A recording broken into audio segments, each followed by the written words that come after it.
Hi, I'm Jamie Bosse, And I'm Chad Chase. and we're with CGN Advisors, and today we're talking about couples and money. So Jamie, have you ever been in a client meeting and maybe you ask a question and immediately feel some tension on the other side of the room with the couple? That happens frequently with some couples, right? And so today we really want to talk about how you have those discussions as a couple with money, right? Yeah, great point. So a lot of times I feel like managing money as a single person is hard enough as it is. But when you're managing as a couple, you have two different people with two different backgrounds about money, two different life experiences with money, and they're bringing all that to the table. And so sometimes it's really hard to find alignment. Right, exactly. I mean, it's hard to even decide on, what percentage of milk you should buy or Tide versus, Bold on the dishwashing Mhm. or on the washing detergent. So, but no, really money is a thing that a lot of couples fight about. Mhm. But I think there are some ways to get around that and find some commonality, hopefully, between them. Right. Yeah, I feel like there's so much emotion tied up in money. Like we like to think that we are rational individuals who make decisions based on facts. But the truth is, there's a lot of emotion around money. It might be shame, it might be excitement, it might be embarrassment of what's happened in the past. And I think it's important to understand that about your partner. And with that, you can talk about, what were some of the experiences you had with money as a child? What was it like growing up? And then let them, share their stories. Right. Or, what's something that you worry about with money? What's something you're proud of with money? And then listen with empathy and try to understand like what's their viewpoint and where are they coming from, Right. As you approach whatever situation you're in. Right. I think with any good relationship, communication is key, Mhm. right? Whether that's boyfriend, girlfriend, or in a family dynamic. But I think there are some systems that couples can find that can work for them. Whether that's, we have a lot of couples that actually kind of keep a his and hers bank account. And they might have some joint assets, obviously, but a his and hers bank account might actually work for some couples in some different scenarios, right? And I think there's some other things that they can do Mhm. along those lines. Right. Yeah. I think you might have to try a bunch of systems before you figure out what works for you as a couple. I think there's not one, right or wrong answer, but figuring out, okay, where do our bills come from? Where do our fun discretionary expenses come from? Which account do we use to pay for gas? Is there a limit to how much each one of us can spend without asking each other first or discussing it first? Yeah. Setting some of those limits ahead of time can help avoid some of those fights in Right. the first place. No, I think that's a great point is setting some of those rules or expectations. I know, and in my family, it's when we first started out, I think, we weren't making much. And so I think $100 was probably, but that's raised over time now. And so I think it's a $500 limit, if I'm not mistaken, honey.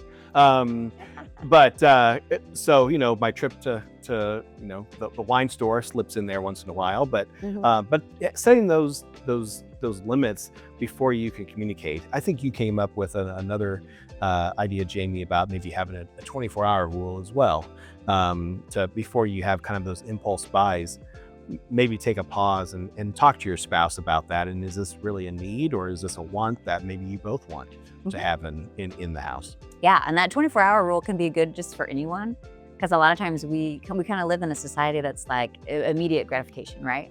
And I think if we take a minute to reflect, like, okay, do I really want to buy this thing? And if I buy this thing, what am I giving up by doing that, right? Because once you spend the money on that thing, you can't spend it on something else, right? Right. And then I think if you do have that conversation with your spouse, maybe you decide, okay, we don't need that right now, but let's save up for the future and let's keep the money we have today for our Disney vacation or whatever it is that you're Right. planning on. Right. So, but I think a good thing to do as a couple is to talk about money when it's not a problem.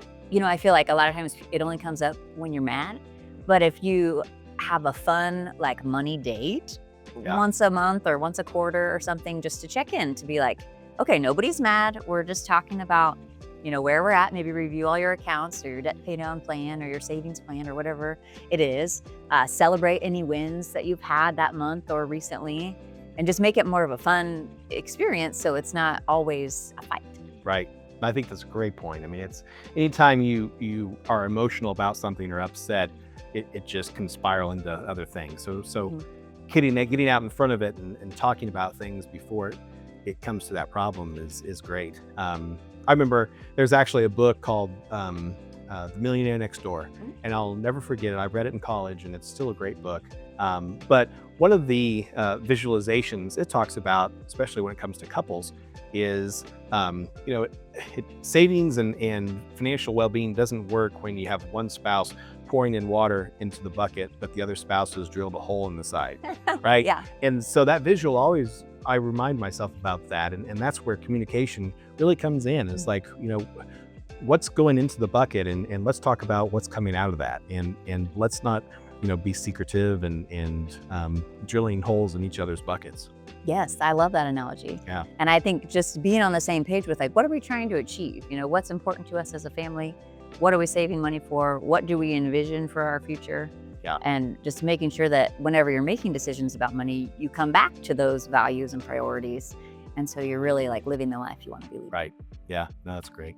Well, good. Well, anything else that you can think of at this point? But I think we've covered it. I think really comes down to communication is really key, isn't it, in the relationship, especially when you talk about money, and trying to be, get it at the forefront and be proactive in those conversations can really save a lot of pain and a lot of heartache down the road. For sure. And empathy and compassion for what your partner has been through in life, and just trying to see it from their perspective instead of just through your lens. Yeah. Well, that's great. Well, thanks for your time, Jamie. Again, as always, if you have questions or would like to reach out for some help, please contact us. Our website is cgnadvisors.com, and our phone number is 785-340-3434. Thank you.